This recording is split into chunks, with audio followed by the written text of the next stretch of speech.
Why don't you wear a suit? Why don't you wear a suit? You're at the highest level in this country's office, and you refuse to wear a suit.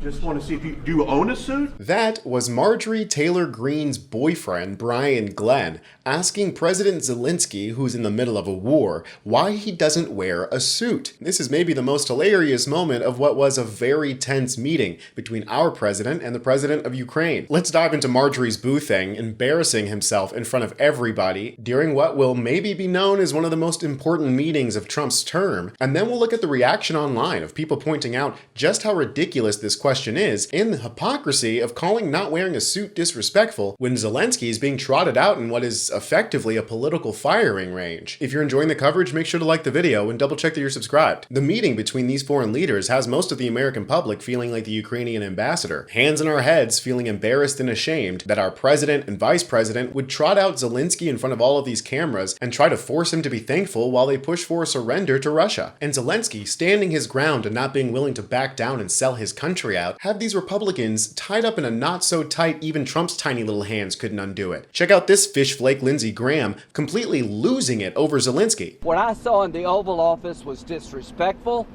and I don't know if we can ever do business with Zelenskyy again. I think most Americans saw a guy that they would not want to go in business with.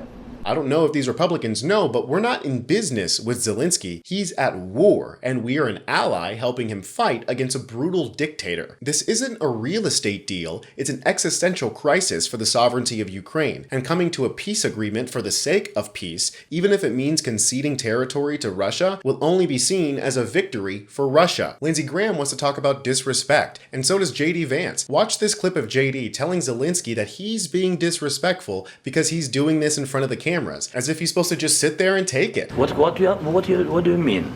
I'm talking about the kind of diplomacy that's going to end the destruction of your country. Yes, but if you Mr. President, with respect, I think it's disrespectful for you to come into the Oval Office and try to litigate this in front of the American media. Right now, you guys are going around and forcing conscripts to the front lines because you have manpower problems. You should be thanking the president for trying to bring an end to this conflict. Have you ever been to Ukraine that you say what problems we have? I have been to. Come once. I've actually watched and seen the stories, and I know what happens is you bring them on a propaganda tour, Mr. President.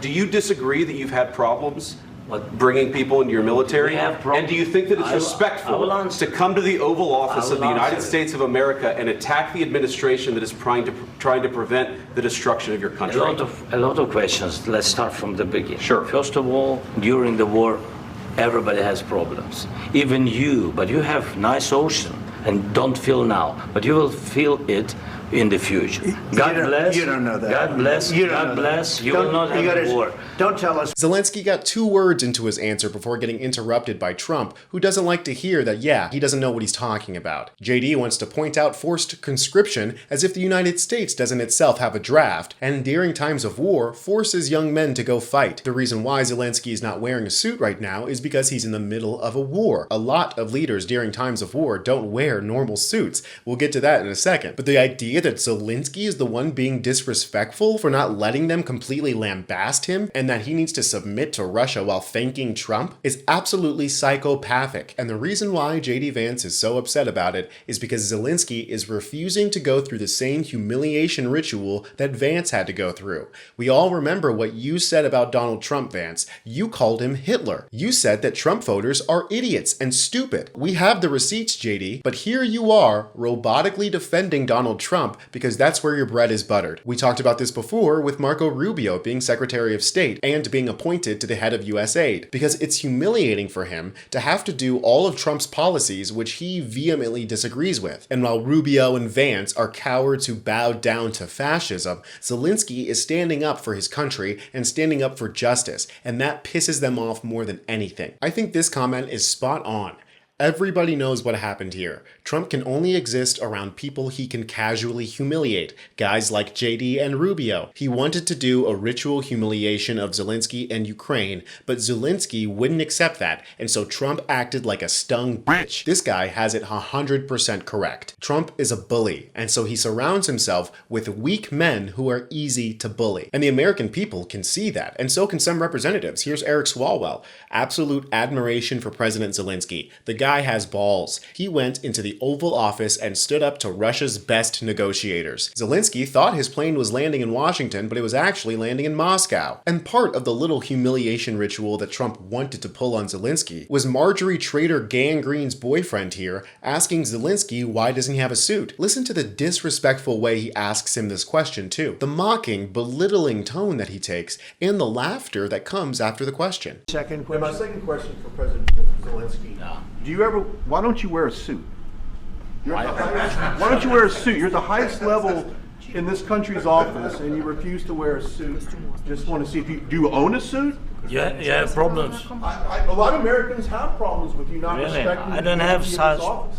I will wear a costume after this war will finish. Okay. Yes, maybe one. Maybe something maybe like this. something like Yes, yours. sir. Yes. That'd be great. Maybe something better. I don't know. We will see. Maybe something cheaper than. Yeah. Thank you. Thank you for.